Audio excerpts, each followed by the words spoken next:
In your packet, I have a couple recycling numbers to go over. And for anybody out there, there's some sheets behind you.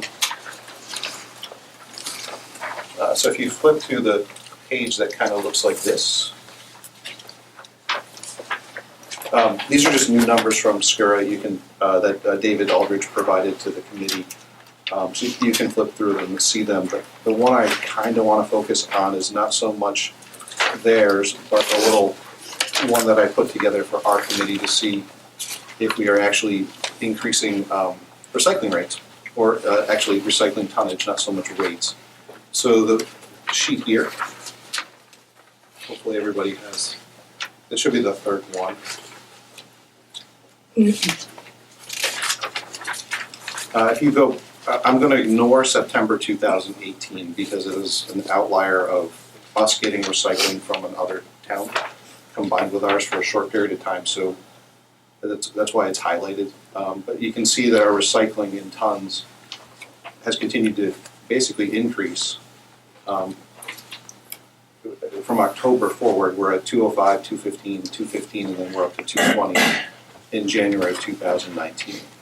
Unfortunately, our solid waste year over year has increased. But the interesting thing I find is if you combine the recycling and you combine the solid waste and you have the total in tons, the percentage of that total waste for recycling has gone up 4 to 5%. So of all the waste that we're transferring out of New London, the recycling has increased a decent amount. It's not a huge amount, but we're moving it up. And as Chris brought up, the next challenge is what is our contamination rate? Are we recycling the right things, or are we just recycling everything and they get into our tonnage? But I think it's going in a positive direction. Versus if you go back to September 2017, we're well under 200 tons, and we're basically over 200 tons since that time. Kip, did you have a question? Nope. That's it for the numbers, unless anybody had any questions. When does information about contamination come back to us, or does it ever? So I've asked Willie Waste.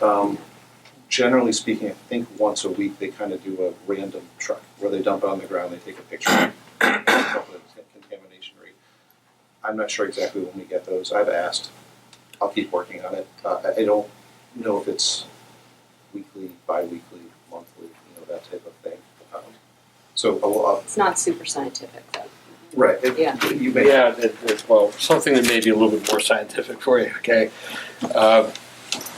Contractually, what we do as a region to determine the contamination rates, once a year we take 200 tons of SCRRRA waste, and it's usually mixed throughout all the communities. They're pretty careful about mixing the trucks so everyone's represented. They clear out the entire line, they run that waste through, and then they weigh everything in the back end. And one of the categories of that's contamination. And we have historically run around 11-12%. We haven't done it for the last year because they had a fire up there and they didn't have the capacity to do it this past year, but we'll get back to that. One other thing that'll be very specific to New London is I'm working with representative from a couple representatives from Waste Zero, and we've got a college intern helping as well. And we're planning to do a waste audit in New London for both trash and recyclables, where we're going to bring in what we think is a representative cross-section of what comes in and literally rip it apart and see what's in there and catalog that. And we're planning to do that in Stonington and New London and East Lyme, right along the coast. And we're hoping to do that in the next month or two before it gets too hot. A little tough job when it gets hot out. So that's not on our calendar yet, but we'll be doing that. And I'll let you know. I'll let you know the results. Great. So there's just one other thing, and then we'll move into Chris's presentation. I just put a draft of the Spanish version in here of the recycling flyer. I had a terrible time finding someone to translate. No one wanted to take on the task in our city. So my neighbor works for the Worcester State University's Translation Center, and he graciously agreed to do it for free. So he translated the flyer. Then I took it and I compared it to some other states' information on how the specific words they use. And then after that, I took it to a few other people who are fluent in Spanish to have them look at it as well. And now it's in the hands of Public Works. I guess we have an official translator. I didn't know that. But they're going to go through it to make sure it's 100% correct. So it's just a draft of the same flyer that we've been using for other things. And I don't speak Spanish. Sorry, John. No, I'm just saying where it ended up, should have been the person that helped you with it all along. Sure, but it's in their hands now, and hopefully it can be done in the next week or so, and we'll have that up and available for. Might be something that'll be going on the trucks as well. I'm hoping it will be. I'm not sure what the budget is for more of those. It would be fantastic if it was right next to it. I don't have an answer on that one yet. If nothing else, it will go on the homepage. I think our New London homepage says what is recyclable now, and this flyer can be added to that one, so it's 2 pages rather than 1 page. And then I'll get the Senior Center and Park and Rec and some of the other places to send this out, just like we had done before. The more people who can see it, the better. It's just been a little bit of a process translating all the words into Spanish. It's been an interesting process. So I want to jump into Chris's presentation. I've got a little introduction. Yeah. And not even give them any background, so that's good. So the Connecticut Department of Energy and Environmental Protection, or better known as DEEP, is charged with conserving, improving, and protecting the natural resources and the environment of the state of Connecticut, as well as making cheaper, cleaner, and more reliable energy available for the people and business of the state. The agency is also committed to playing a positive role in rebuilding Connecticut's economy and creating jobs, and to fostering a sustainable and prosperous economic future for the state. DEEP was established on July 1st, 2011 with a consolidation of the Department of Environmental Protection, the Department of Public Utility Control, and energy policy staff from other areas of the state government. The Environmental Protection Agency had been established in 1971 at the dawn of the environmental movement, while Public Utilities Regulatory Authority traces its roots back more than 150 years to the state's Railroad Commission. DEEP is organized into 3 main branches: the Energy Branch, the Environmental Quality Branch, Environmental Conservation Branch, and also the Office of the Commissioner. Tonight we are joined by Chris Nelson from DEEP. Chris supervises the Special Reduction and Recycling Group at the Bureau of Materials Management. This group is charged with planning to meet the goals of the state's solid waste management plan.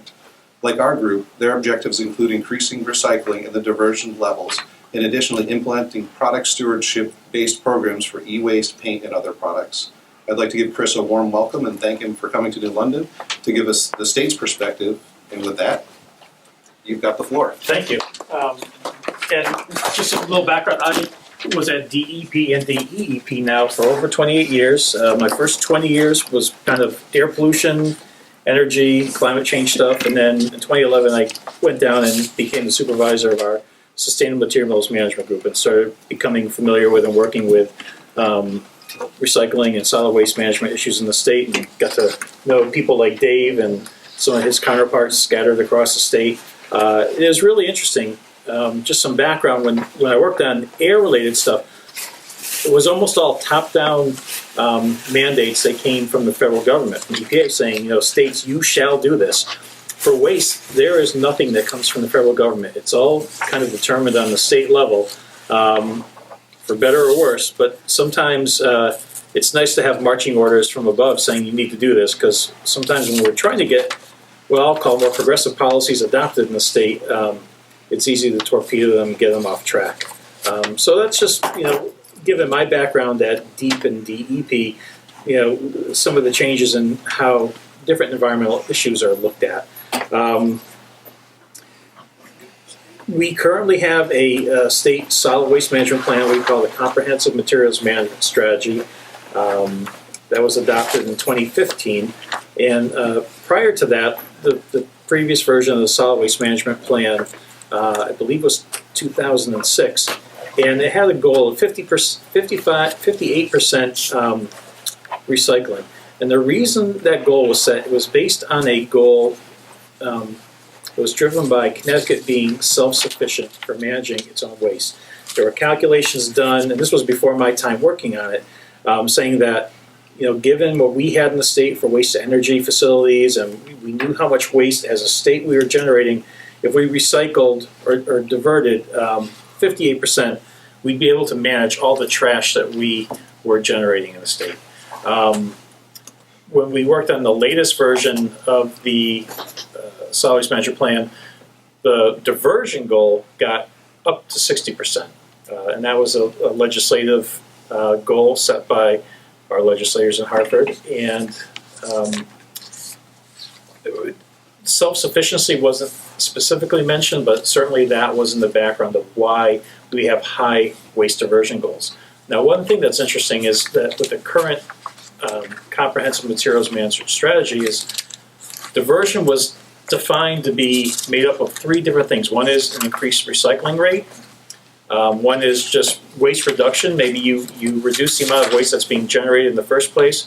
And then one was handling some of the trash that's created through new technologies, like anaerobic digestion, where you can take your food waste, run it through, produce electricity, and have essentially a compost-like product come out the tail end, which is much better than where most of Connecticut's waste goes, which is a waste-to-energy facility where it's burned and then the ash goes to a landfill somewhere.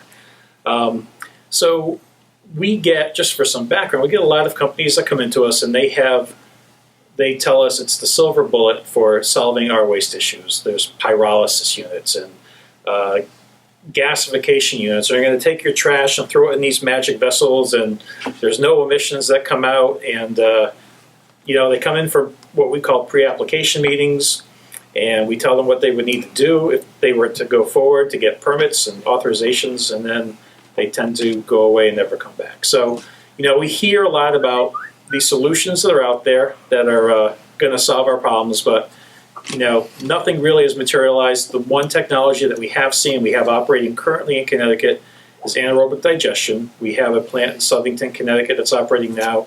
We have 3 other plants that are permitted, but they have not moved forward yet for various reasons. And that will, address part of our waste stream. Dave kind of talked about doing a waste characterization on a local level. We do that on a state level.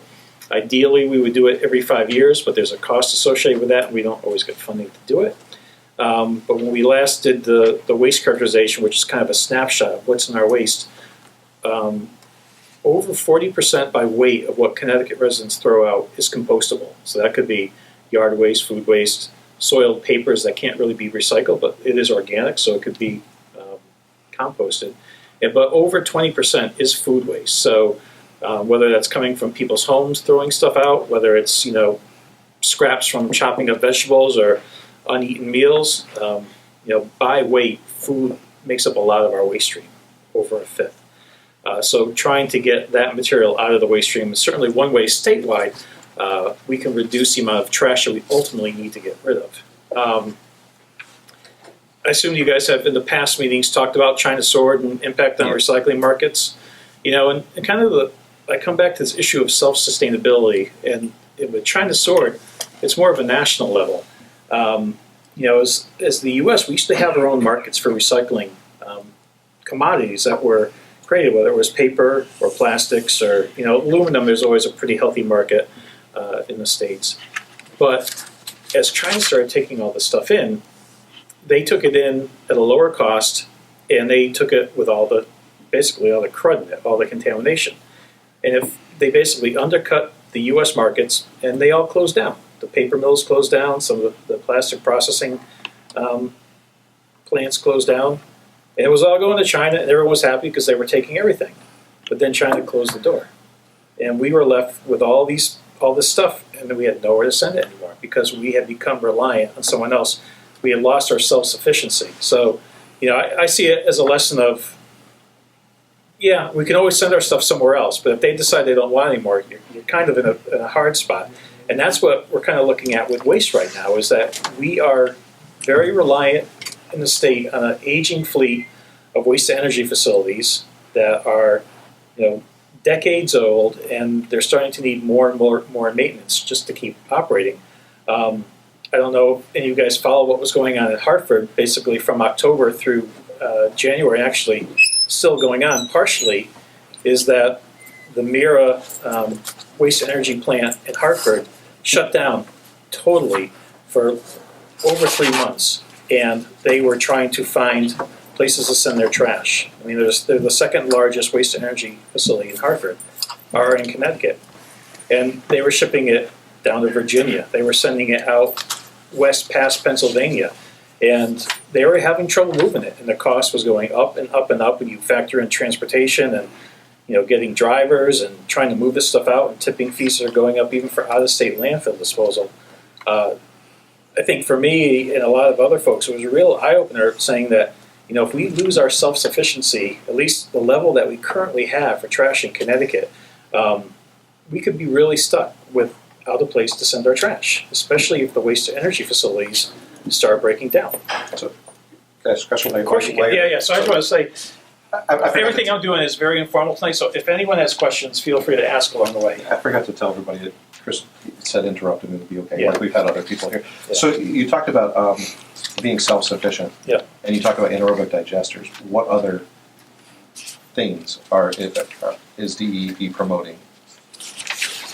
Are we promoting like glass type of plants here in the state, or what else are we promoting to try to be self-sufficient? Yeah, I mean, we do have one glass plant that's actually coming in that's going to take the glass that comes from the MRFs, the materials recovery facilities. And right now, a lot of the glass that's collected for recycling and goes through one of the Connecticut MRFs ends up going to a landfill for disposal. They call it alternate deli cover, but it's really not being recycled. It's being disposed of at landfills.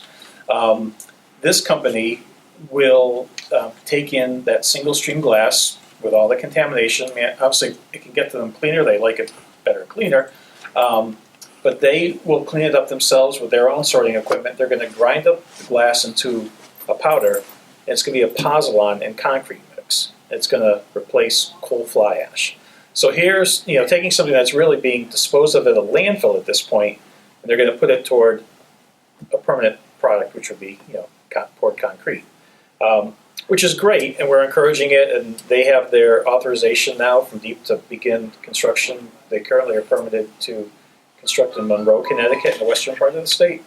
But that's not really going to address so much the kind of traditional MSW that the state needs to get rid of. So, like I said, we hear about these technologies that are out there, pyrolysis, gasification, which we've heard of really small-scale pilot, but nothing that's really happened on a larger commercial scale. Part of what we've been doing in Hartford, legislation required DEEP to go through a process a couple of years ago to evaluate proposals to redevelop the Hartford waste-to-energy facility. We went through, evaluated, I think there were about 9 proposals that originally came in. We settled on, through 2 phases of evaluation, we finalized one proposer.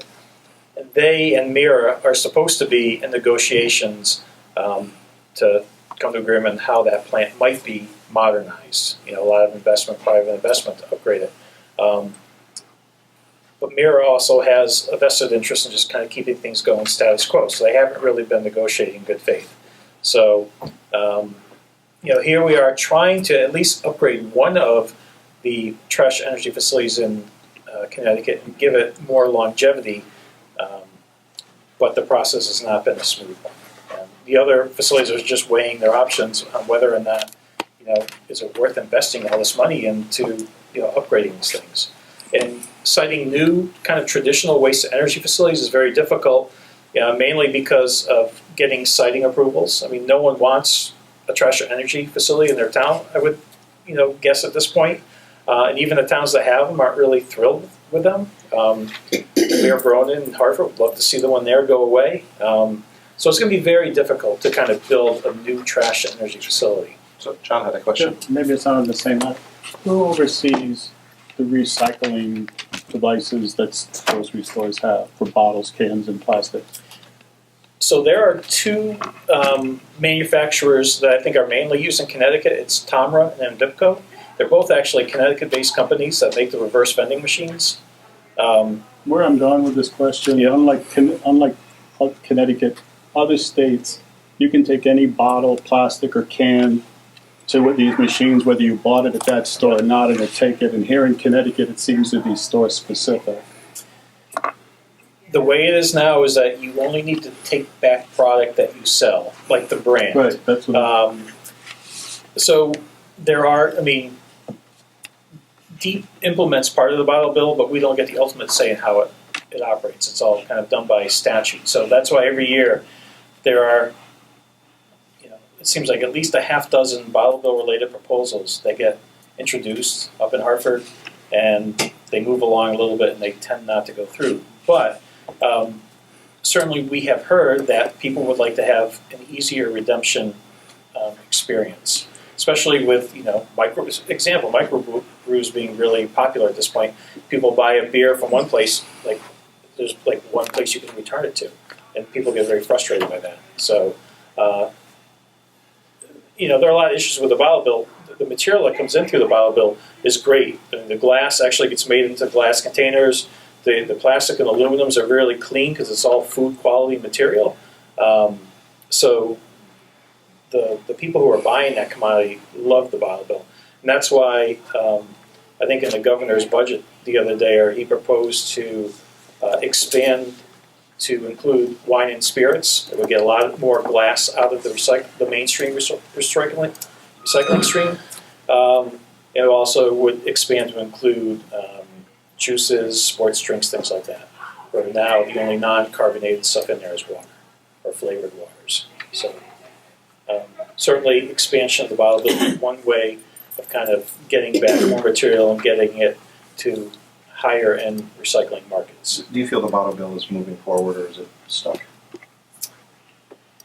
Or a bottle bill, or an expansion of the bottle?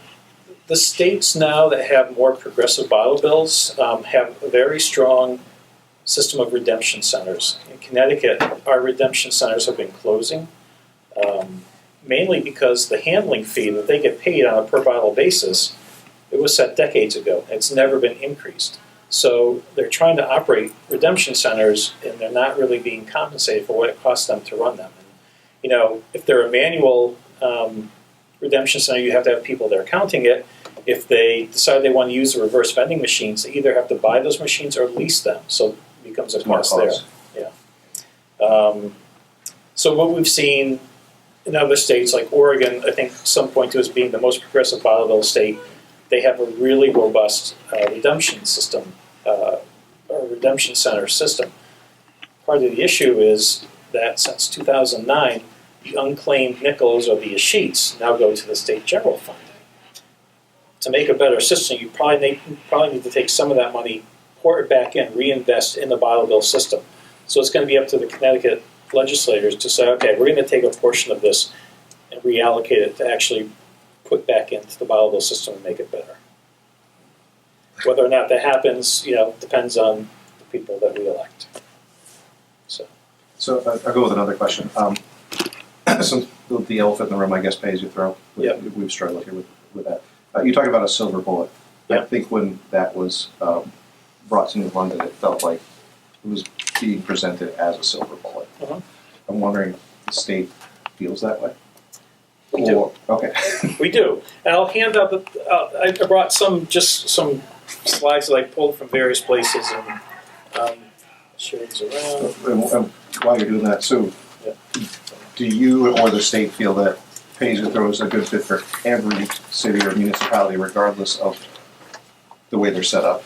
Well, right now, we as a state promoting it are focusing on cities and towns that kind of have a role in managing their trash. So whether it's a municipal fleet, or like my town in West Hartford, where we hire one hauler to service residents. Sure. So, and what I was going to say in my beginning as well is I'm going to talk about things from my perspective as a state employee at DEEP, but also, like you, I volunteer my time as I'm actually co-chair of our West Hartford Clean Energy Commission, which when it started out focused solely on clean energy and renewable energy, but over time we've taken on other sustainability issues, including waste and recycling. So even though we don't have an official recycling task force like you guys have, we have kind of brought that in under our umbrella on our Clean Energy Commission. So I also get involved as a volunteer trying to promote these types of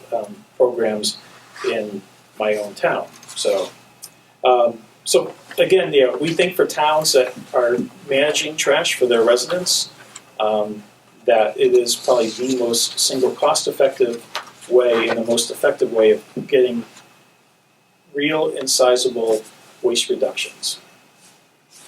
So, Have you been given any background before coming down here?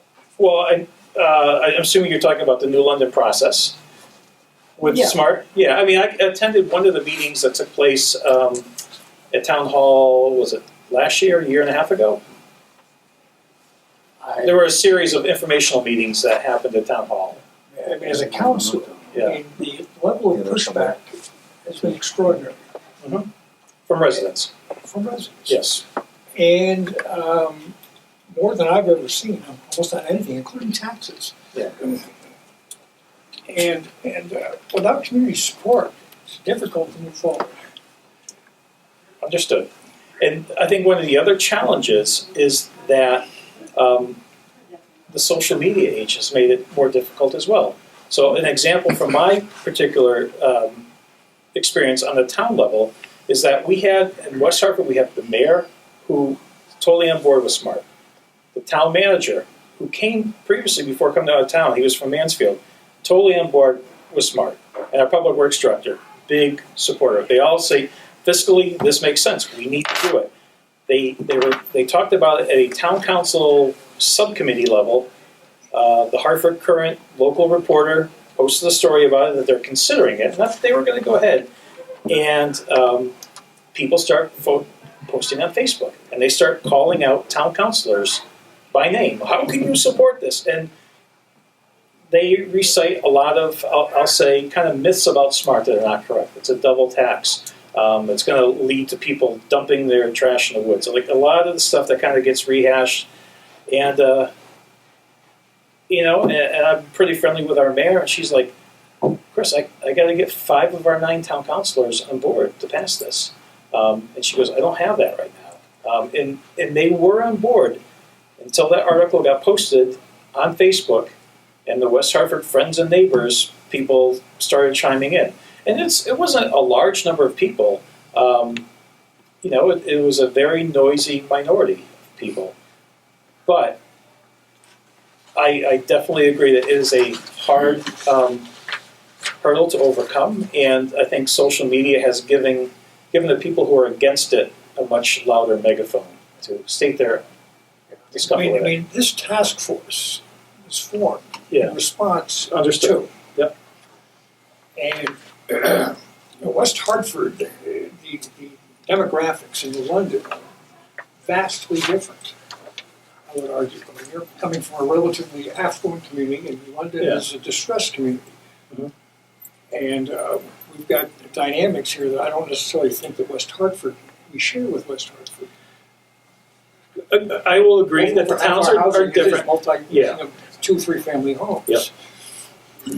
But, I know that when our consultant goes out and talks to a number of towns, and she's worked with 40 communities in Connecticut right now, we bring up Worcester. And then some towns say, well, don't compare us to Worcester because we're not Worcester. And we'll try to compare towns to other Massachusetts towns. And they said they don't want to compare because that's Massachusetts. It's totally different.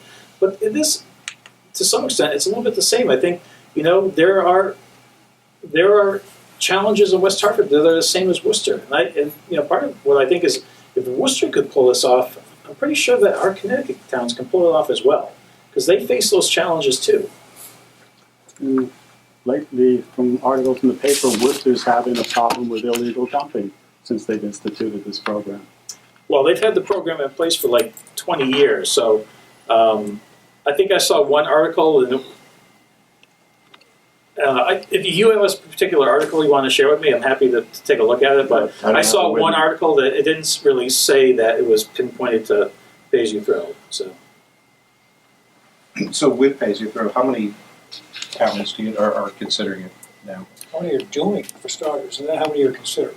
Well, we have, curbside, there's really 2 towns in Connecticut that we hold up as an example. It's Stonington and Mansfield. Stonington has a bag program. Stonington has a variable cart pricing where they offer the residents a few different carts to choose from. Several towns are doing it at a transfer station only. A lot of our towns are subscription towns where the residents have to pick their hauler if they want curbside collection, and they only offer transfer station drop-off for the residents who don't want to pay for curbside collection. So some of those towns have done pay-as-you-throw at the transfer station, but it only impacts a portion of the residents who decide that they want to use the transfer station. So how many more places are considering it? I don't have a definite number. We had a lot of towns where we had a lot of buy-in from elected officials to a point. I mean, West Hartford, New London, I would say you got close, and South Windsor was close, and there are a few others. I think now that towns are seeing rising waste disposal costs, it's really given them pause to kind of reevaluate the numbers. To a little extent, you guys being Dave's towns, are a little bit insulated because We're they very have. lucky, let's be honest. I mean, Thank you. towns are being subsidized, and you're not seeing the full force of the rising trash costs yet, where other towns are. And what happened in Hartford, they incurred a lot of extra costs to ship all that waste out of the state. I think they're currently talking about raising costs for the remainder of this fiscal year, so it would be sometime from the spring through the end of June. They might raise the per cost to tip there. And then probably going out starting the next fiscal year, for anyone else who's not currently in a contract, new people will be paying more. Now, what happens in Connecticut, Mid-Connecticut is run by a quasi-governmental agency. They're not supposed to be a profit maker, so they set their prices, in theory, to cover their costs, nothing more. Then you have Covance and Wheelabrator. They're two private companies who operate the waste-to-energy facilities in Connecticut. What they'll tend to do is look and see where Mira's setting their price, and they'll come in and offer maybe a quarter per less per ton. So Mira sets the ceiling, these guys come in afterwards. So if Mira goes up, it creates room for Covance and Wheelabrator to jack up their price as well. So as long as towns are locked into contracts, they're good for the length of that contract. But then when that contract's done, and there's constantly a cycle of contracts ending, and people need either to renew or come into a new contract, those prices, tipping fees are going nowhere but up. So, and I know SCRRRA's got a little bit of a slush fund there to kind of mitigate the cost increase for you guys, but that's not going to last forever.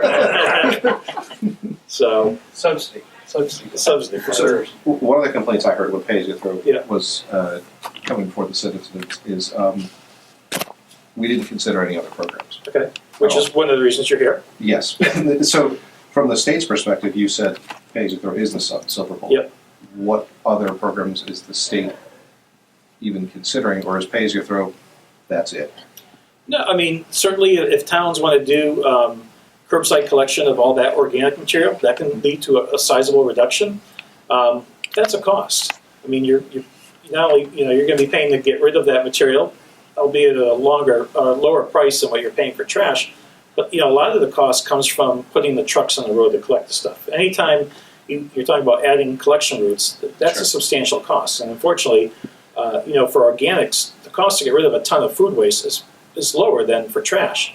But the cost to put the truck on the road is the same as trash. So Sure. you get the tipping fee savings, but you get the increase with the extra collection route. And unfortunately, the collection route is typically more than the savings you achieve from the tipping fee delta. And I know I mentioned, We're sending, food waste to the pig farm, right? Right. To the schools. yeah, I mentioned this on the phone. One of the things we do, we are actually did double dip in a sense. Yeah.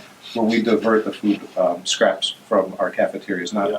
in the cafeteria, but from the kitchen aspect. And in the first year, we did 67.6 tons, but they pick it up.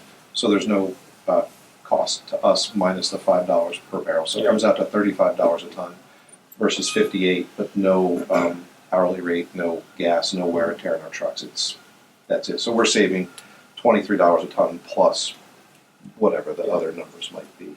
So we're looking into possibly expanding that if we can. It's gone really well. Our counselor said he was here. He started the program, but he's not. We're looking to achieve success. We're not trying to be confrontational. Yeah, no. there are a lot of things towns can do, and you guys have done some of them. I mean, it's more education. And more education is great, especially because as people have gotten the bigger blue bins, people put more stuff in there. But a lot of people are doing what we call wish cycling, where they're putting stuff in there that doesn't belong. And now that we're learning, because contamination is so much of an issue, the plants are pushing back, saying, hey, in the past we were kind of lenient, we just took the stuff in, but now, towns are getting hit with penalties if they're bringing in contaminated loads. So the education is important so that people are putting the right stuff in the right bins. And then there are a lot of materials that are recyclable, but not through the blue bin. So like your electronic waste, or paints, or textiles, or even mattresses. All that is very recyclable. You're not going to do it through your blue bin, or even plastic bags. You can bring that back to retail, recycle plastic bags, other plastic film. It just doesn't go in your curbside bin.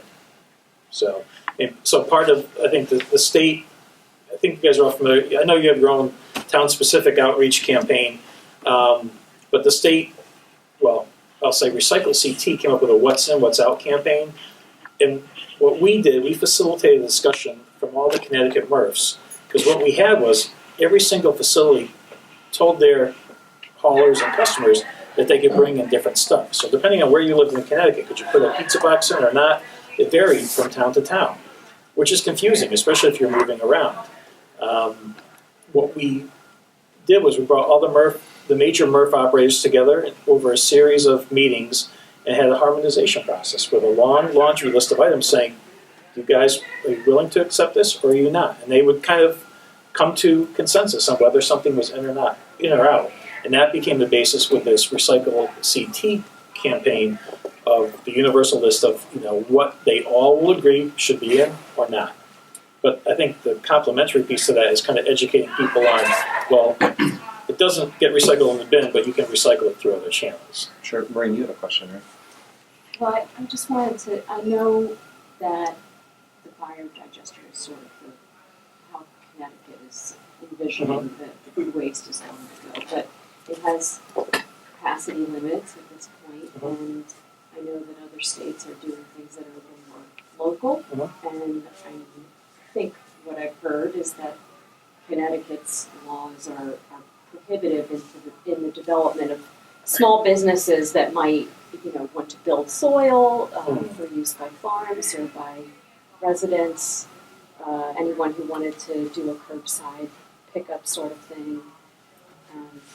And I just don't know if Connecticut has any plans to make it easier, because the permitting process is not going to allow people to develop those kind of businesses. Yeah. So the curbside collection, there are companies that offer that service. So I know of two in Connecticut that are operating. There's one in the Greater Hartford area and one kind of in the Danbury, Southwest Connecticut area, where they're picking up food scrap from people's doors, and actually small businesses now, and bringing it to one of the larger commercial facilities, whether it's the one AD facility or we have three, I'll call them traditional composting facilities that are permitted to take in food waste. But I agree. Maybe it'd be great if there were more local, maybe even farm-based type of operations where you could mix in your traditional leaves with amount of food waste as well, and kind of do it more locally. And it certainly would, I think, really help out the eastern and western parts of the state, having that aren't maybe located near where one of these proposed anaerobic digesters are going to be, because that would give you more of a local option. What are the limitations right now to smaller businesses potentially?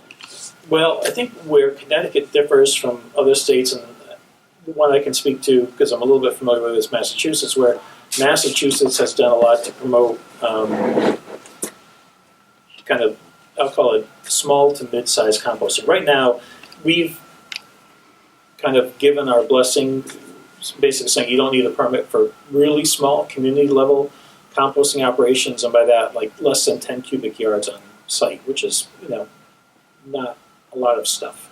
And we've had discussions in-house about how we might be able to make it easier for, more, I would say, mid-sized composting operations to happen. The thing is, right now, let's say a farm wanted to mix, say, manure and leaves and maybe some food from local grocery stores. As soon as something comes in from off-site, the way the statutes define waste, it says something that, is unwanted by someone else and comes in from off-site. So if you're only dealing with stuff that you're generating, like on a farm, if I'm on a farm and I have leaves from my farm and manure from my farm and even some food from my farm, I can do whatever I want. DEEP has no oversight of that. But once you start transporting stuff in from somewhere else, that's when right now we kind of have to look at it through our permitting framework, which I think is a hurdle, and we should explore ways of making that a little bit easier for those types of operation to get going. At the same time, we want to make sure that when composting is done, it's done correctly. Because if it's not done correctly and it's creating odors, it gives kind of the whole industry a black eye, and people say, "Oh, I don't want that here, shut it down." I don't know if, one of my very first cases when I was in air, I don't know if you remember Earthgrow up in Lebanon. They were doing outdoor composting. They were taking, I think, shellfish and stuff and putting it outdoors, and they weren't turning it. Huge odor issue for the local residents. And, on paper, they were doing something that was really good.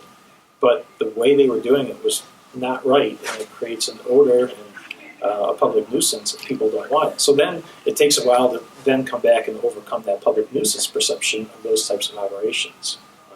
So is the state trying to attract farms to do this as well? Because Julie Camerata used to be on our committee, Yeah. and she put together the book, the pamphlet about anaerobic digesters, and it seemed a lot of the comments were cost was a big inhibitor, and then sometimes just time. Yeah. You're a farmer, so your job is to farm, not deal with the anaerobic digester. Yeah. Anaerobic digesters are very complex pieces of machinery, and a farmer has a very full day as it is doing what a farmer does. So having to kind of add maintenance of an anaerobic digester, even if it's a small one on site, is a lot. So I know they were trying to promote on-farm AD, but we only have a handful of farms in Connecticut that would even be large enough to make it feasible to do on-farm AD. I think I've heard a figure of you need to have 250 cows on site to generate enough manure to make it worthwhile. Right. We don't have a lot of those in Connecticut. New York State has a ton, so they've actually invested a lot in on-farm AD. But in Connecticut, that's where Julie's working now. Yeah. But no, I mean that's the Connecticut Farm Energy Bureau, and I've met with them, and certainly when they were developing that document, I've had conversations with them about how we would support it. But so I want to go to the compliance plan. Okay. For a little bit, sure. If you don't mind. Yep. So the goal is to get down to 500 pounds per person per capita in the state. Yes. So I'm curious if you know what amount of cities, towns, municipalities, whatever, are close to that or below that currently. So the handout that I I'm gave really you, wondering is where are we in comparison to the whole state? Well, so we don't have great data for the whole state because especially for the subscription towns, we don't have good data. Can I grab this to pass out? Oh, sure.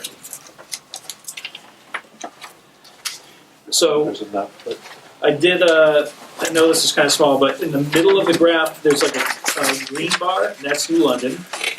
The number I have was that you guys are at 692 pounds per person per year. And I just put West Hartford in blue just because that's what I'm familiar with. And I know you said there's obviously a number of differences between West Hartford and New London, but trash generation-wise, same ballpark. There aren't a lot of Connecticut towns right now that are below 500.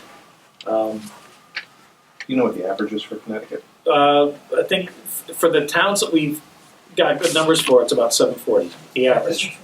Okay, so we're not. I don't have a copy of it tonight, but yes. So of the 40 towns that we we have kind of worked with to analyze data for them and kind of maybe fine tune some of the data. The average of those towns was 740 pounds per person per year. So I think I can't remember what number you had said Kristen had, but I think I figured ours for the last year time frame was about 775. Yeah, and I think the latest number I'd seen from her was like 692, so it's a little below And that. she may have taken out the commercial, which I didn't take out. Okay. We can go over that later. But we're not way off the grid. Yeah. I mean, For an urban environment, we're actually maybe not too bad. Yeah. You get 2 or 3 or 4 in the havens below Yeah. us.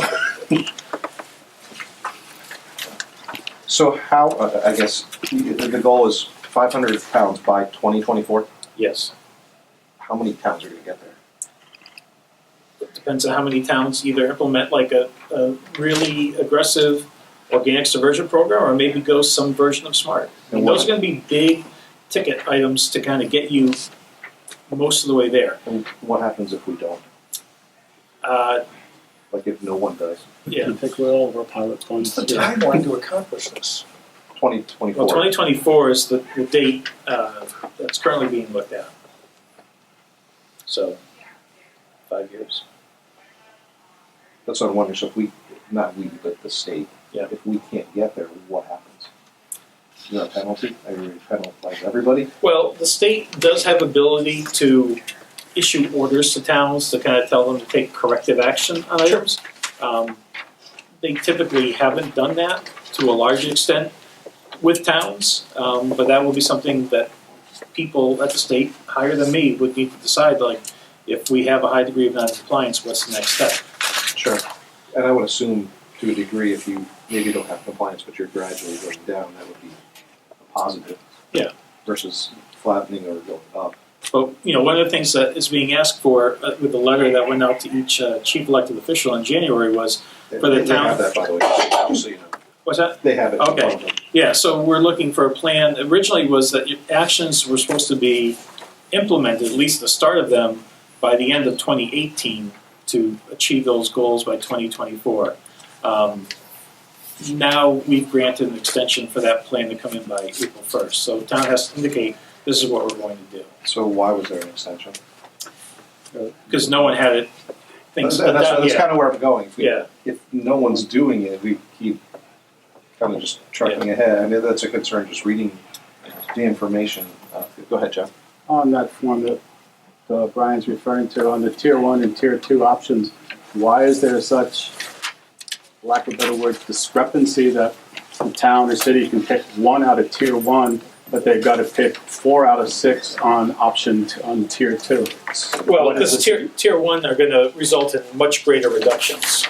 Because when I look at this, tier 2 looks like it just took and broke up some of the options of tier 1.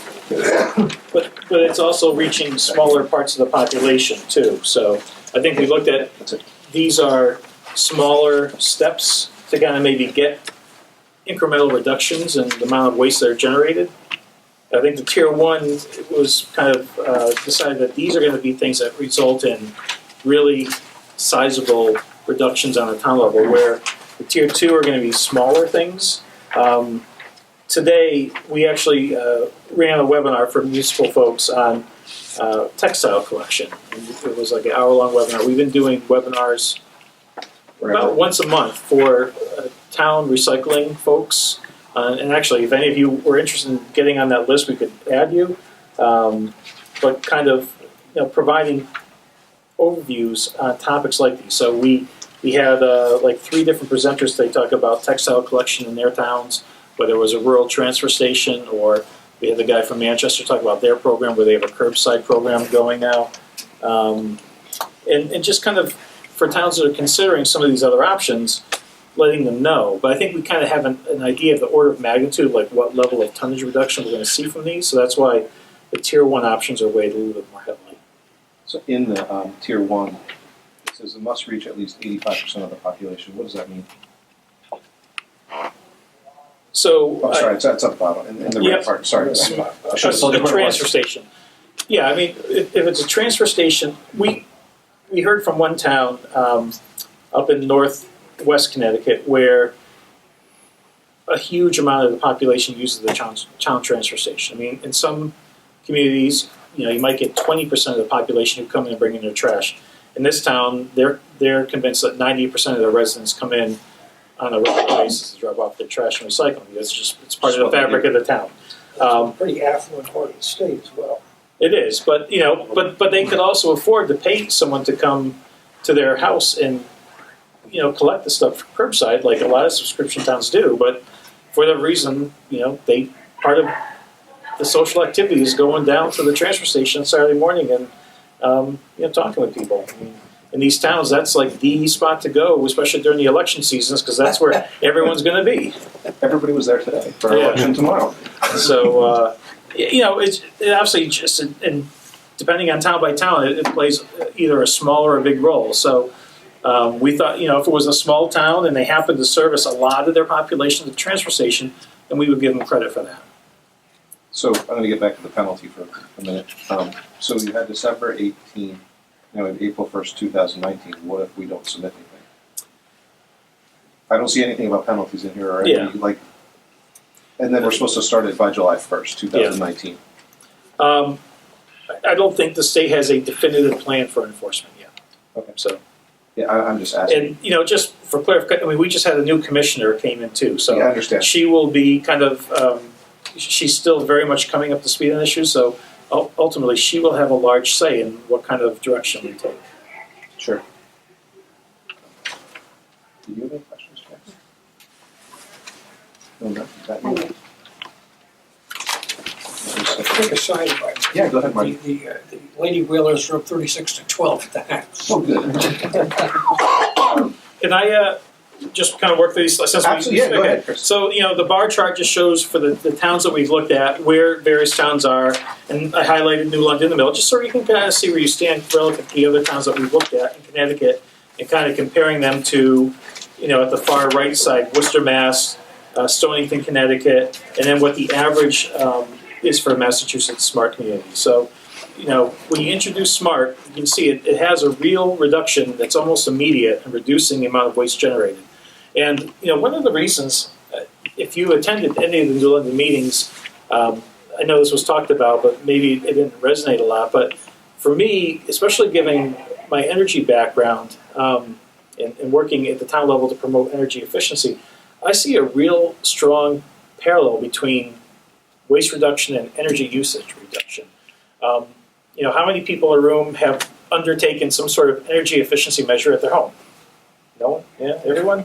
And we do it because we are motivated to, maybe some of us do it because it's the environmentally right thing to do, but we also do it because we know it's going to lower our heating bill or electric bill. And so we take a measure because we know we're going to get cost savings from that. So we've all probably invested in maybe energy efficient appliances or heating or windows or whatever.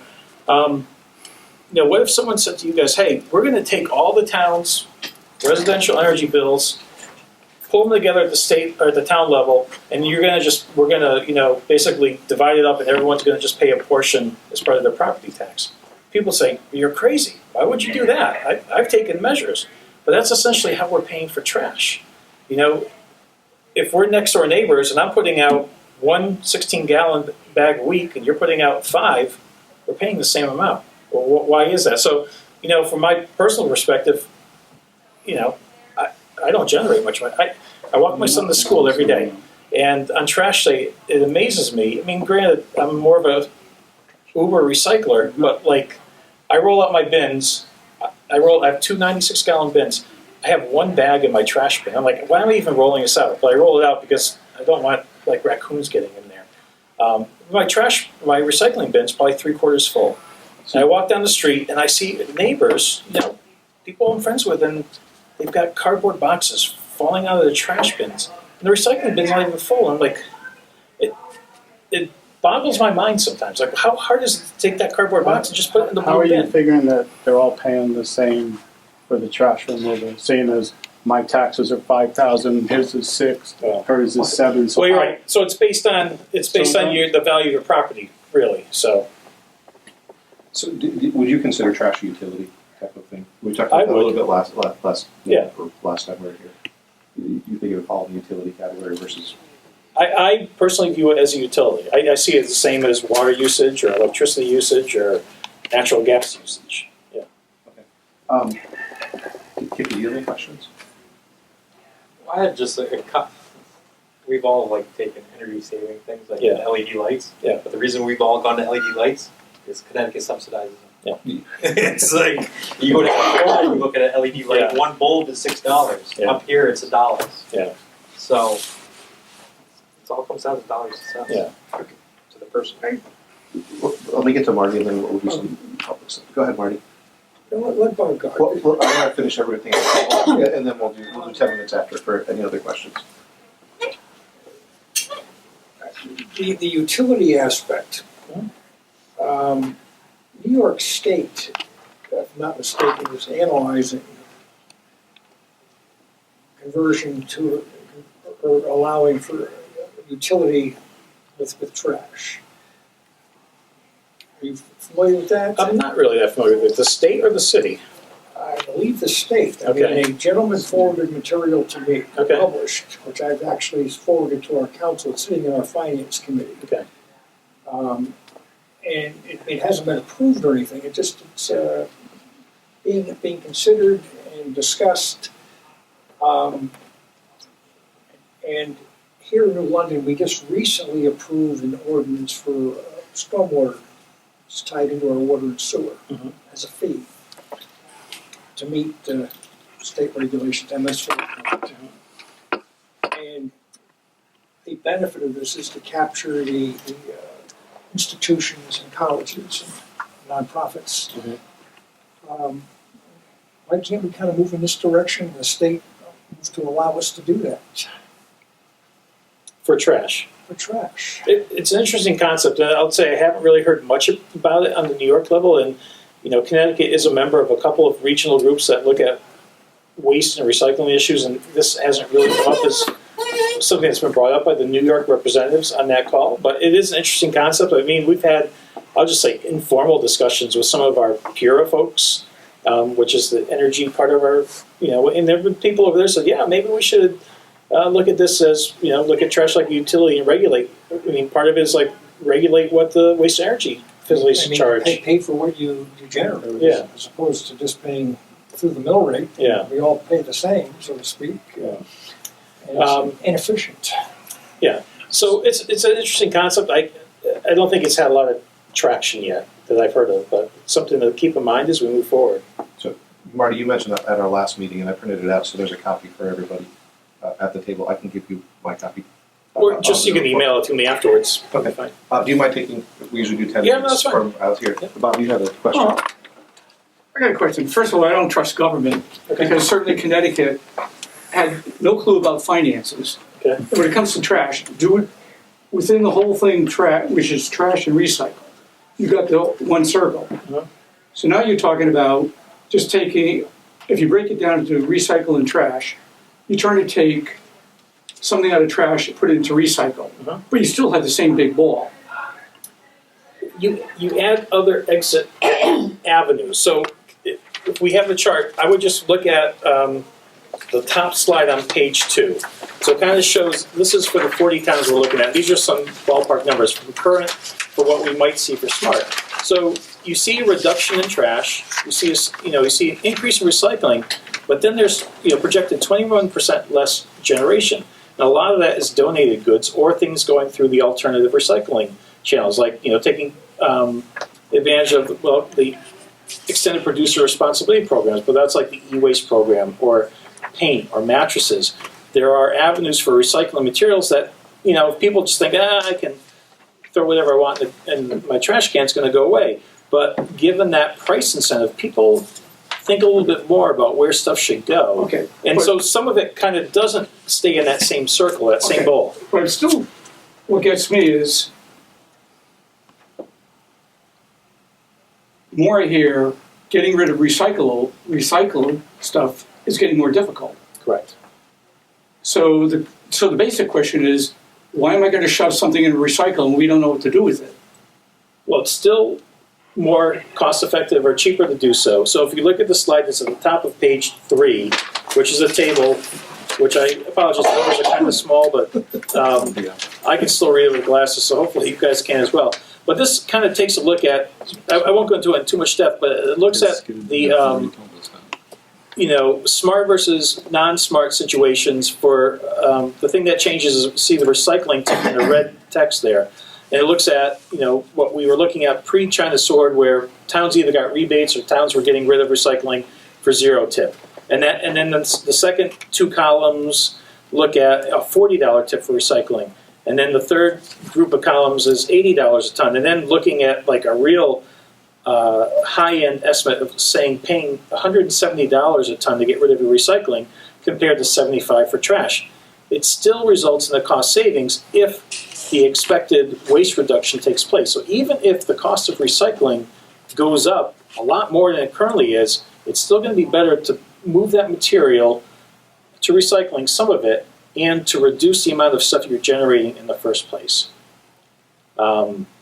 This is also a little bit conservative in that it keeps the waste tip at $75, which is probably higher than what SCRRRA towns are paying currently with the subsidy. It's higher than their pay, but not higher than what we're paying. But again, it wouldn't surprise me within a couple of years if the waste tip fee is $100 a ton in Connecticut for people not, protected in their old contracts. What do you think recycling will be at that point?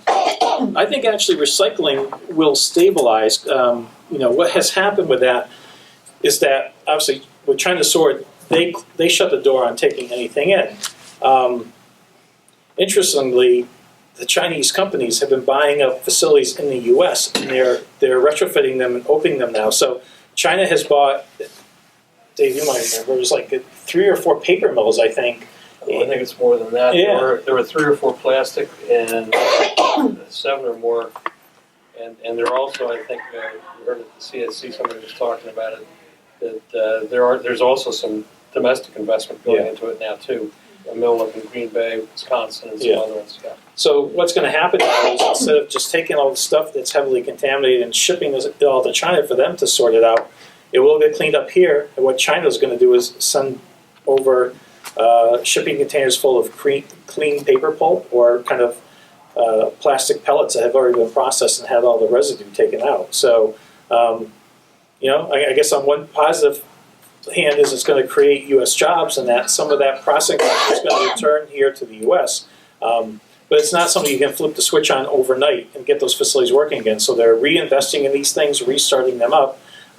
It's probably like 2 or 3 years to kind of get them up and operational. But once they are, they're going to create more demand for this material, and it will kind of either stabilize the costs or bring them back down. I don't know if we reach the point where it's free to tip, but maybe we will again once that capacity is there. Did anybody else have any other questions? Go ahead, Bud. There was an RFP at one time for a creative reuse recycling center. Is that still in effect? I think that you're talking about there was a fund through Recycle CT. They did a grant request probably a year or 2 ago. Okay. Does that sound familiar? This is very vague in the back of my mind. So Recycle CT, which is a 501c3 fund that was created by the legislature, DEEP's had a role in staffing it, but I think when the legislature created that, it was intended that it would be a standalone entity. So they actually have a council and a board, which kind of dictates what they do, and they decide with whatever grant money they have what they want to use it for. So I know they did 1 round of grants for kind of recycling-related businesses, and they've done 2 or 3 rounds of grants for schools, so supporting school-related recycling or compost projects. But those grants will be coming through the Recycle CT grant funds, and that's on their website. Marty, you had a question? Just that for New London in particular, you see the entire state. But if we don't have a cultural shift here in our community, it's going to be daunting. Whether it's to do the right thing, the environment, economics, or some combination thereof. And we can pass whatever rules and regulations, and if the community's not, they're accustomed to doing it a certain way for a long time. Yeah. I remember when the recycling was initiated in London 30 some odd years ago. At the time, it was a model urban program. Yeah. But it's not anymore. Yeah. And so we need to be, the leadership's got to be able to get that buy-in to make it work. Yeah. Sometimes, though, it's funny. I think of an example in my town where, for years, the town offered the free leaf pickup in the fall with the vacuum trucks. And that's just how it was forever. And one year, I think it was the current public works director, they realized they could save, it was like $3 million a year, but just saying, hey, we'll pick them up curbside, but they have to be in their brown bags now. And they implemented it, and for the most part, it's great. And people, I mean, there was so much grumbling at first. People, it was changed. They didn't want to change. And all I have to do is drag my leaves to the curb and they'll go away. Now I have to bag them. It's a pain in the butt. But now, people do it, and they either put it in the bags and it goes away, or they can hire a contractor to come and rake their leaves and take them away. But it's still, you'll get a handful of people. Every time trash comes up in town, there'll be 1 or 2 people who raise the leaf issue. So, clearly change is hard. And for some people it's harder than others. But other people, even if they grumble up front, they kind of embrace the change once it's there, and it just becomes the status quo for how things are going to happen. You're moving forward. Now, your community has private hauler, is that what I understood earlier? For trash, the town contracts with one hauler to serve it, to do all the trash and recycling. And recycling? Yeah. And then, so the town has a contract with the hauler to pick up the stuff, and they have a contract with end facilities to take the stuff. So the hauler is only being paid to pick it up and deliver it. How long has that been? That contract, I think they just renegotiated a year or 2 ago. So you guys never had Public Works doing it before? I think they did at one point, probably before I lived in town. Can we draw the assumption that if they renegotiate, they like the group that you're with now? Yes. Or They've had the same hauler for a while, but there are a lot of other big haulers who would like to get into the town. So I would say the current hauler has really sharpened his pencil to make an offer that was fairly appealing to the town. I mean, the town, as an example, they had a contract for recycling that was for every other week collection, and when the new bid came in, they got a lower cost for every week collection of recyclables. And that was a matter of just because it was a very competitive market, and haulers, there were a couple of big haulers who wanted to take over the town, and the one hauler who had been there kind of knew that he really would have to come in with a pretty low offer to get it. How do you handle bulk waste pickup in your town? Bulk waste, you have to get a permit. So, if I had something bulky, I would need to call ahead of time, and basically, I think I pay online, and then the town's, contracted hauler will come and pick it up the following collection day. But I think I have to get that permit several days ahead of time. It's a one-price permit, or you're paying based on the items that you're looking to have bulk pickup? It's been a while since I got rid of something, but I think it might be one price. Unless maybe you have a mattress, they might charge more. There might be specific fees for some items, but I don't recall because it has been a while. I'm posing a question here in New London. We recently instituted a program where we have a rate system. If you put out a refrigerator, cost you pay a flat $25 just for a plumber, just for them making the call to your house, et cetera, et cetera. Yeah. And with that, nobody's taking advantage of the service. One of the issues we had, in a year time frame, we had 10 calls for bulk waste. Yeah. 10 in a city of 27,000 people. Yeah. That's it. So you had the program, you had 200 on reserve that when you dropped the program, Sure. you left them high and dry. So Before we run out of time, I want to make sure I get to David. Marty, do you have another question? Well, we used it residentially to small buckets. Yeah. Have you found the communities that go to a larger bucket that, got the lid and roll, kind of like the garbage buckets, does that have any discernible We use the little 30-gallon square rectangular. differences, or is it the same? No, I think you'll see an uptick. Most towns, when they go to the carts, they'll see more. Because I think what happens with a lot of people, if they fill up their bin and they have more stuff, especially with more of people ordering stuff online, there's a lot of cardboard and that takes up space. So if they fill up their bin, there's a couple things you do. One is you store it in your house or garage until you have room, or you just say, I'm going to throw it in my trash bin because I don't feel like having it around. So having a bigger bin certainly helps people. If they know what they should be doing to put stuff in that bin, since there's space. But it also does allow, on the flip side, it gives people who just maybe I'll put this in here because it might be recyclable. But as we've heard from the facilities, they don't want to see that stuff come in. But the tanglers, they call them, things like hoses and wires and stuff that gets all out of their machinery. So Since a lot of our centers, as has been brought to our attention by prior guests, are like behind the times or have antiquated equipment, is there any issue or any legislation pending in the state to help these facilities so they can handle recyclables better? I don't know if there's any state aid coming in the form of financial resources. I know there is this closed loop fund, which is this massive nationwide fund that's funded by Walmart and large corporate people who are trying to incentivize better recycling nationwide.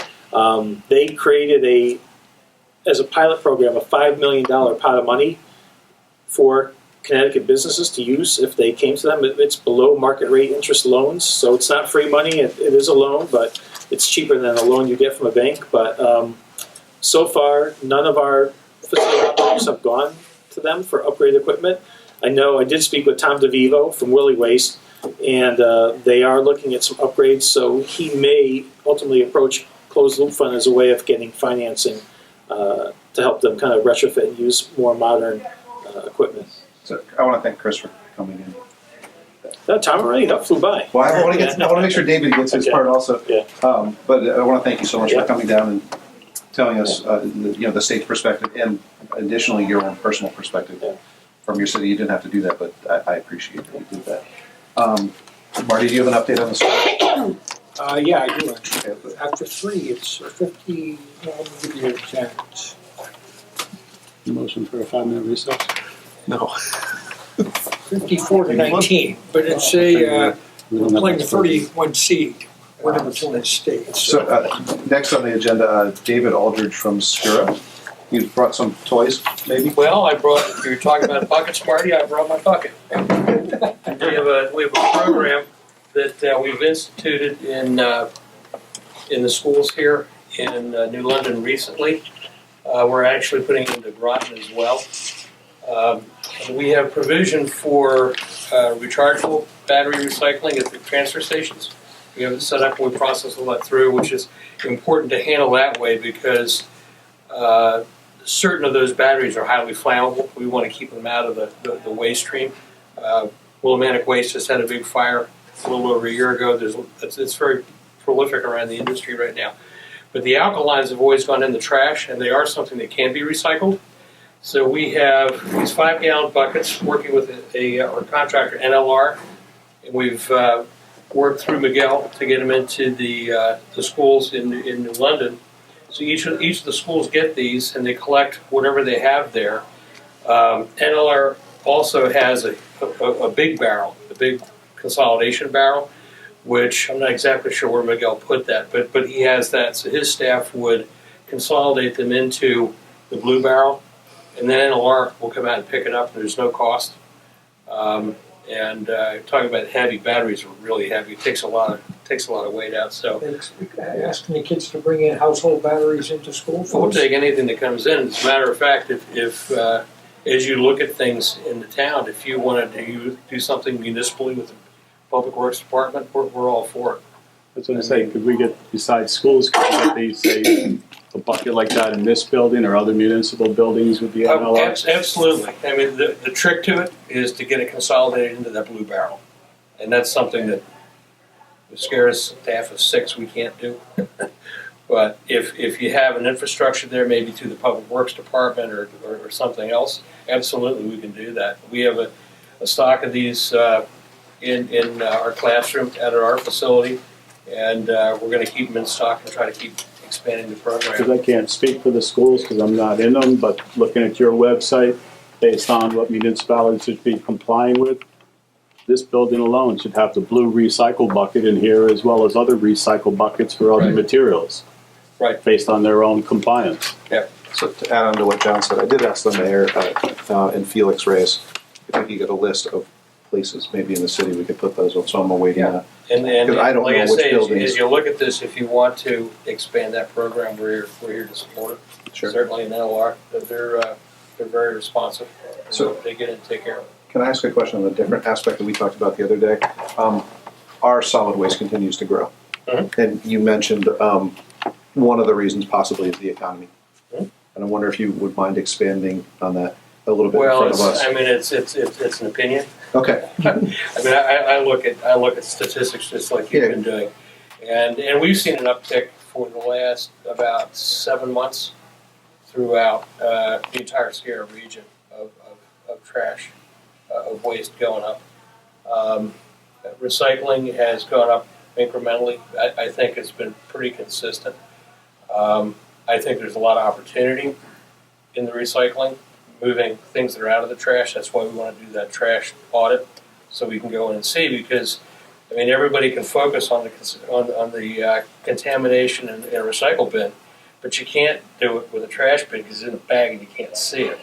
You know, and if statistics that have come out from Waste SCRRRA, from a lot of the studies they've done in support of the SMART programs are correct, we're probably only recycling about a half of what we could be recycling. And I'm talking about the basics, the water bottles, the tin cans, you know, the stuff that everybody knows should go in there.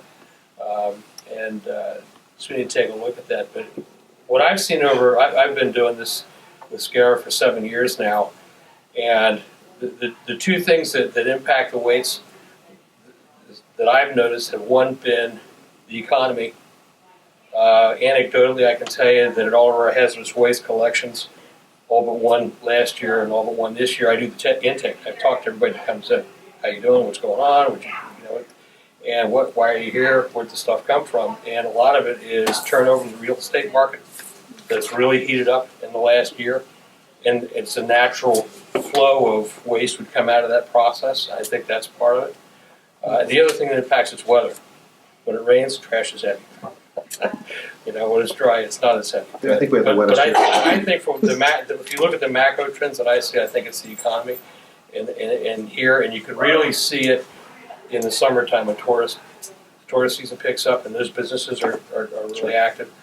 The trends have been even steeper. I think traditionally our biggest month is May for solid waste, where I assume the snowbirds come back and people open up and they clean out. Probably. Kind of like what you're Probably. saying when you're selling a house. Yeah, we get, and you can see it in those hazardous waste collections too. There's a lot of stuff that comes into there that's been sitting over the winter that people would come back into town, open up and find in their rental homes or whatever. Sure. Do you want to talk about your magnets or the other flyers, or just mention them?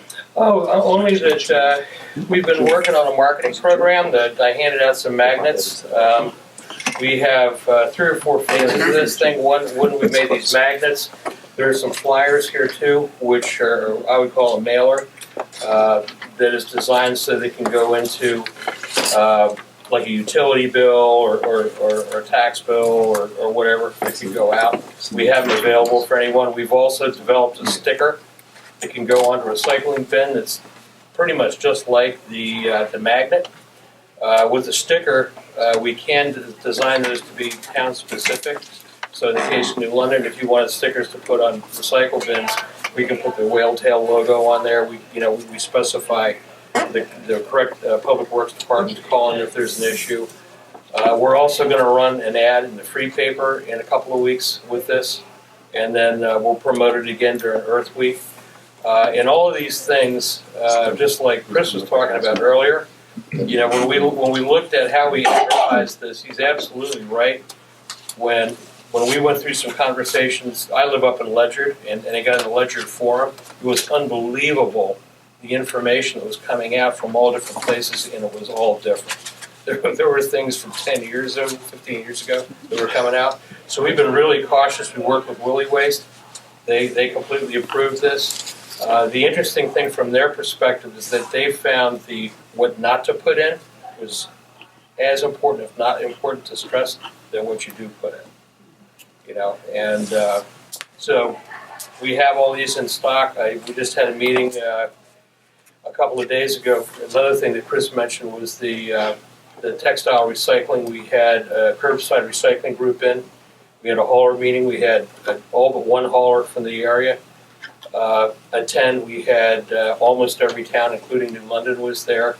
They did a presentation on that program as well, and we handed all this out at that. So we're getting a lot of the word out, and we're even making these flyers and things available to the haulers. If they have a hauler bill they want to send out and they want to put the recycle thing in, and most of them said, yes, please. They want to do that. The only complaint we had was that the mailers are a little bit heavy. but that's because we use recycled paper. We thought we'd be hypocrites if we didn't. They're a little heavier, a little more expensive, but it's doing the right thing, so. In addition to what Dave was talking about his literature, I put this in the packet tonight. I think it was Maureen who talked about apartments and different struggles that we have. So this is a flyer that, I'll just give Chris credit. It's my group. It's his group. Put together about recycling in apartment and condos and what to do in those facilities. I just put it in there for more information. Can I elaborate 1 minute on that? Yeah, go ahead. So we have my division at work. So some of my I work for a director. So under his umbrella, we did a recycling enforcement initiative, really just trying to work with various parties to enforce recycling laws that have been on the books for years. The first kind of sector that we focused on was multi-tenant housing because we know there's such a large degree of non-compliance there. One of the biggest issues is that state statute requires that any contract between a hauler and its customer is supposed to make provisions for collection of recyclables. Make provisions is either the hauler provides that service him or herself, or he checks with the customer to make sure that some other conditions or other arrangements to take away the recyclables. And that's probably one of the biggest issues we've been finding is that we get complaints from residents saying, hey, I live in an apartment building, we don't have any recycling. And we ask for the current contract, and we don't get the current contract. We get one that comes in 2 weeks later that now all of a sudden makes provisions for recyclables. But we basically called the haulers out saying, you guys have a role to play in helping us achieve compliance at the multi-tenant housing and in the commercial sector in general. They're reluctant sometimes to help. It's just part of one of our ongoing efforts is to try to push that contracting requirement so that every person in Connecticut actually does have the opportunity to recycle. Sure. Brian, can I ask a related question to that? We'll get to you. David, you I want was going to say, just to add one more thing to that, if as this group continues its work, if you get more deeply into the multi-tenant dwellings and trying to push recycling there, we actually have an educational module where we'll come out to that facility for the day and work with the residents of the building and show them, what should be, handing out this kind of material, talking about it, and promoting, giving the whys. We usually have a little of our SCRRRA giveaway stuff. We get the lake, and so. one more Real question quick, from and either Jeff. Chris, Dave, or both of you want to field this. With all that you want to do with residential and municipalities, is there any program going forward to start going after the retail or the businesses where they're putting their meats and produce and styrofoam, have them start getting on board with the whole recycle thing? We do. I mean, I have someone on my team who's been going out into the field focusing on the organics perspective. So she's visited a lot of the grocery stores. And actually, the grocery stores are really good kind of participants. I mean, they realize, they try to donate what they can. And you can donate to feed people, which is obviously the highest priority. And if they can't feed people, but it can be used to feed animals, they do that. I mean, I'm talking about the container I get from when I go to buy the meat from them or the produce. Oh, like the styrofoam? The styrofoam or a fast food restaurant that puts their stuff. I mean, it's one thing to ask the residents to get on board. Yeah. We're all So gonna that's get on more board, of a just the packaging businesses thing need to almost. get on board too. Yeah. I mean, getting, this is a big tangent, so I won't go down too far, but one of the things that we're exploring is extended producer responsibility for packaging, and that's what goes into your blue bin. And there's a model of EPR for packaging where actually it would remove the costs from towns altogether and put that cost of collection and end-of-life management of packaging stuff to the producers of that packaging. So that would include your foam packaging tray. And if you are selling product in material that's not easily recyclable, you would actually pay a premium because that material is going to have a higher end-of-life cost to manage. So, Yeah, but unfortunately, they have a way of passing that cost off to them, to us. well, yeah, ultimately, I mean, they may add a penny onto something, or they get fined, Yeah. they're just going to pass that cost off to the consumer. but it does give them a little bit of an incentive to try to look for more sustainable packaging options as well. So, There are a lot of bans that are going in place. Most of what I've seen, correct? Right now, it's on plastic bags. But a lot of, there are probably at least a dozen bills come, sitting in the environment committee right now on this stuff. They're all a little bit different, and if they raise it and work on it, they'll consolidate those together and homogenize it and come out with a bill. Most of the efforts up until now have been at a municipal level. So you'll hear about, even around the country, you'll hear about a ban in New York or a ban in Boston, both of which took place at the beginning of the year. There are now starting to be larger bans talked about at state levels. Oregon's doing it, California's doing it. I think New York raised it recently. So that is starting to happen. But it would be, unless you had a straight across ban, I would have to be really difficult to go in and police something like that, on a state level, But there is a lot happening there. I want to thank legislatively. David for coming in again. Thank you, Chris. I'll thank you again.